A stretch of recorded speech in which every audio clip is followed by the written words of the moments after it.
So it's time for us to actually unbox an iPhone 8. I never actually got to ever unbox one of these iPhones before, so it's kind of exciting.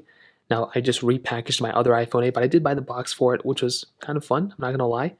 Now, this was a white version of the iPhone 8, but I do have a black one inside of it. Standard wise, I mean, it's pretty crazy how thick these iPhone boxes were. I go through this every single time, but it's just crazy to me what Apple was able to put inside of these boxes at that moment. We can see that this original box was 64 gigabytes. It had probably the iPhone 8 earpods inside. You can see all this other information here too. A little QR code here. I never really noticed that. But unboxing this thing should be fairly basic. So when these iPhones originally came out, when you took it off from the top, you basically had nothing right here, but you did have these standard booklets that I think came up at the very top, as well as the iPhone 8 that came up right behind it. And I think there was a phone holder here too, but for some reason I did not get that included. But I did get all the original documents included within this, including the Apple stickers. So within here, you got the Apple stickers, you got the booklet, and you had this little pamphlet, which I think is like whatever certificate of appreciation or something. So that was a pretty cool thing you were getting. And then you were getting the actual iPhone. So this is pretty basic. I think this iPhone 8 is probably dead, but it's still nice that you were able to get this type of iPhone at that moment. I mean, it's pretty decent looking. I mean, it's definitely not the ugliest thing in the world, and definitely a little bit outdated than what we're probably currently getting nowadays, but still a nice thing that we were getting. And then we were also getting our charging block. This is something we no longer get anymore.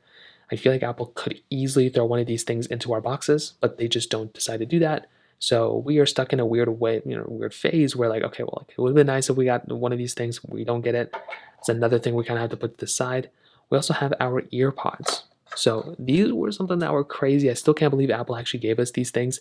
And separately, these things are probably like $10 to $12. These things are not super expensive, but it's still a super nice touch. If we were able to actually buy one of these types of things, we would actually be able to use ear pods within our, right within our box. We didn't have to buy any other accessories.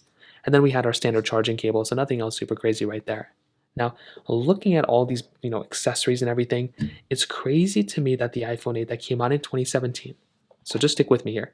The iPhone 8 that came out in 2017 has more accessories for a cheaper cost than a more expensive iPhone nowadays that has less accessories.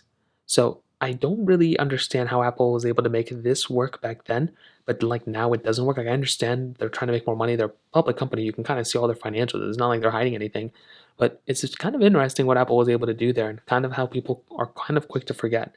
So I try to make these unboxings every once in a while because one, they're fun to do, but two, it kind of showcases to you how many things have changed from this iPhone's release from 2017, about like 6 years ago, to the latest generation. So from there, I will let you guys kind of get back to it. If you have any other thoughts or questions, let me know in the comment section below. Hit the like button, that will mean so much, but definitely hit that subscribe button. More importantly than everything else, I love every single one of you guys. Hopefully I'll catch you guys in the next video. Peace out.